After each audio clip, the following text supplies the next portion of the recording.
secara baik. Jadi justru kita ini saya ingin begini loh.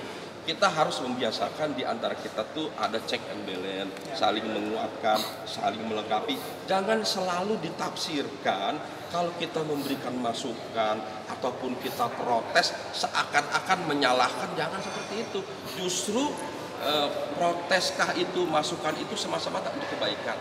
Saya kasih contoh, Partai Gerindra Koalisi Prabowo Sandi dan teman-teman di Koalisi Prabowo Sandi yang sangat keras, yang sangat peduli terhadap DPT.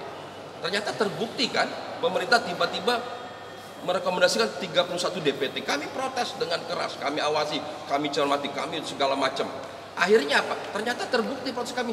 Hanya 6,1 jiwa yang bisa diterima oleh KPU sebagai DPT baru dari 31. Coba kalau kami biarkan aja, rusak pemilu ini. Ada tambahan 31 DPT yang tidak dapat dipertanggungjawabkan. Jadi protes dan masukan kami berarti gitu loh. Kaitannya dengan DPT yang sudah menyinggung soal pemilu yang berkualitas ini juga soal bagaimana KTP yang tercecer itu, Anda melihat ada benang merah ke arah kontroversi ataupun sesuatu yang akan bisa mempengaruhi jalannya pemilu yang baik? Jadi begini, terkait KTP elektronik, kita semua partai pemerintah sepakat perlu adanya single identity. Makanya dibuatlah undang-undang, kemudian anggaran terkait KTP elektronik. Ya, terlepas ada kasus itu nomor lain ya, tapi di nomor yang paling urgent adalah single identity supaya ada satu KTP terhadap seluruh warga negara. Ada hak yang penting bagi warga negara punya identitas, bentuknya KTP sebagai identitas primer yang paling utama. Karena kita tahu Indonesia ini banyak sekali orang kita ini punya KTP lebih dari satu.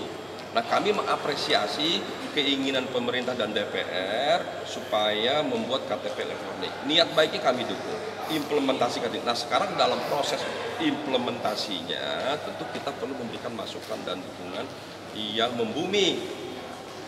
Ternyata dalam prosesnya tidak semudah itu mendorong masyarakat berpartisipasi untuk melakukan perekaman data. Pemerintah juga tidak semudah itu menyiapkan infrastrukturnya, teknologinya, perangkatnya, bahkan SDM-nya, sehingga terkatung-katung. Kemudian ketika pembuatan undang-undang ada ide dalam rapat-rapat dan dari pemerintah bagaimana kalau salah satu syarat bagi hak pemilih dia harus memiliki KTP elektronik. Waktu itu memang kita perdebatkan, punya konsekuensi. Jangan sampai nanti undang-undang disahkan, diputuskan, waktu itu disepakati 31 Desember 2018, karena untuk kepemimpinan pemilu 2019 dan seterusnya, jangan sampai KTP elektronik tidak siap.